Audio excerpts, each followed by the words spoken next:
Sharing is caring. दोनों भाई नाश्ते की टेबल पर बैठे थे। प्रियंका, मेरा नाश्ता कहाँ है? भाभी, मुझे भी ऑफिस के लिए लेट हो रहा है। इस पर प्रियंका किचन में से दोनों के नाश्ते की प्लेट्स लेकर बाहर आती है। लो भाई, आप दोनों का नाश्ता। किसी को भी 1 मिनट का सब्र नहीं है। ये प्रियंका का ससुराल है, जहाँ कोई औरत ना होने की वजह से शादी वाले दिन से ही घर के साथ दोनों भाइयों की जिम्मेदारियां प्रियंका संभाल लेती है। दोनों भाई शांति से नाश्ता कर रहे होते हैं कि अंकुश अपने भाई की प्लेट से पराठे का एक टुकड़ा उठा लेता है। आपको पता है ना, मैं खाना शेयर नहीं करता, फिर भी मेरी प्लेट में से खाना जरूरी है क्या? अरे हद हो गई है, मुझे नहीं खाना अब। अंकुर गुस्से में नाश्ता छोड़कर टेबल से उठ खड़ा होता है। अरे, ये कैसा बिहेवियर है अंकुर? एक टुकड़ा ही तो है। एक हो या आधा, मुझे भूख लगी है तो ये सिर्फ मेरा ही है। उसे भी किसी के साथ शेयर करने बैठा तो भूखा नहीं रह जाऊंगा। अरे बाबा ठीक है, अब इस पर भी लड़ाई। दूसरा बना देती हूँ, पर प्लीज ऐसे खाना बीच में छोड़कर मत जाओ। इससे अन्न का अपमान होता है। ओ प्लीज भाभी, ऐसी कोई चीज होती ही नहीं है। आपके पास पैसे हैं, खरीदो और खाओ। अगर नहीं खाया जाए तो फेंक दो। अरे दुनिया में सब यही करते हैं। अंकुर बैग उठाकर ऑफिस के लिए चला जाता है, जिसके पीछे उसका बड़ा भाई मायूस सा घर में खड़ा रह जाता है। जिसने बचपन से सोने की चम्मच में खाया हो, उसे दुनिया के बारे में क्या पता होगा। वैसे गलती तो हमारी ही है। अगर कभी बचपन में ही सही गलत का फर्क सिखाया होता तो आज ये हाल नहीं होते। आप फिक्र क्यों करते हैं जी? भगवान है, वो जो भी करता है सबकी भलाई के लिए ही करता है। और जब वो चाहेंगे तो अपनी तरह से अंकुर भैया को भी सब कुछ सिखा देंगे। पत्नी की बात पर विश्वास कर अंकुश भी ऑफिस चला जाता है। सुबह से दोपहर होती है और अंकुर लंच करने ऑफिस के पास वाले रेस्टोरेंट में पहुंचता है, जहां वो एक साथ बहुत सारा खाना ऑर्डर कर देता है। सर, क्या कोई आपको ज्वाइन करने वाला है? नहीं तो क्यों?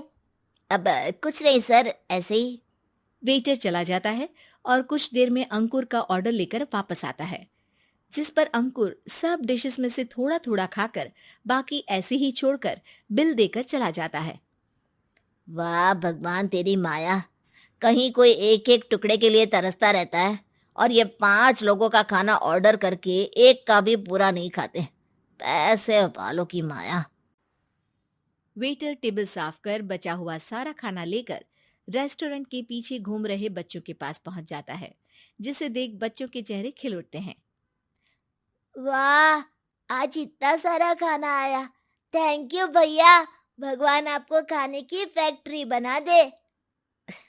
अगर ये फैक्ट्री मेरी होती तो तुम लोगों को कभी किसी का झूठा बचा हुआ खाना नहीं खाना पड़ता।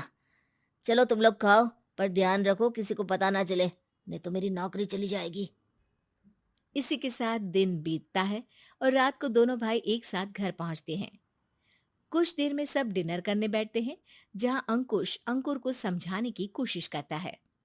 अंकुर, अगर हमें लाइफ में सब कुछ मिला है, इसका ये मतलब नहीं कि तुम उसका गलत फायदा उठाओ, बल्कि तुम्हें उसकी मदद से दूसरों को भी मदद करनी चाहिए।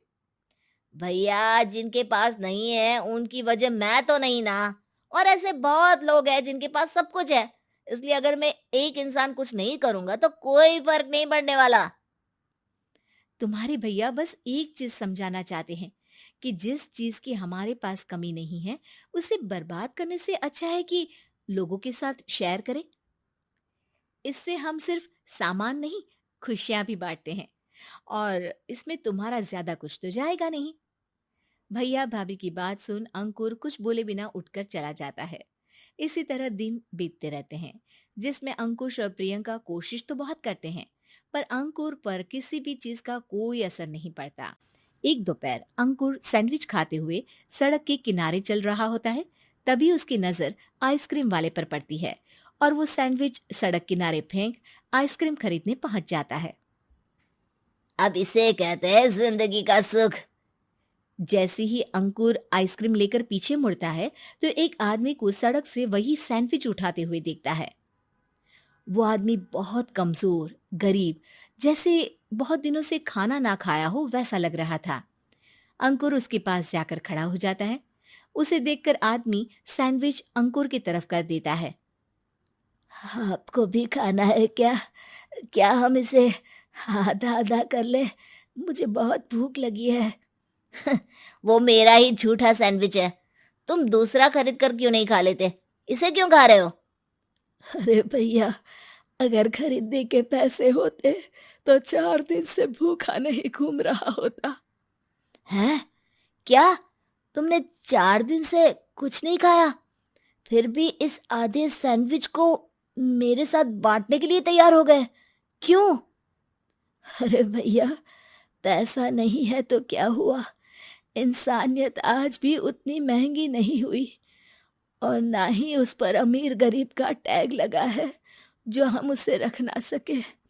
पर अफसोस, आजकल लोगों के अंदर पोषण, खून या विटामिन से ज्यादा इंसानियत की कमी होने लगी है। आदमी की बातों से अंकुर को समझ में आ जाता है कि वो आज तक कितना गलत काम करता आ रहा था। इसके बाद से वो अपनी किसी के साथ शेयर नहीं करने और खाने को बर्बाद करने वाली आदत को छोड़ देता है।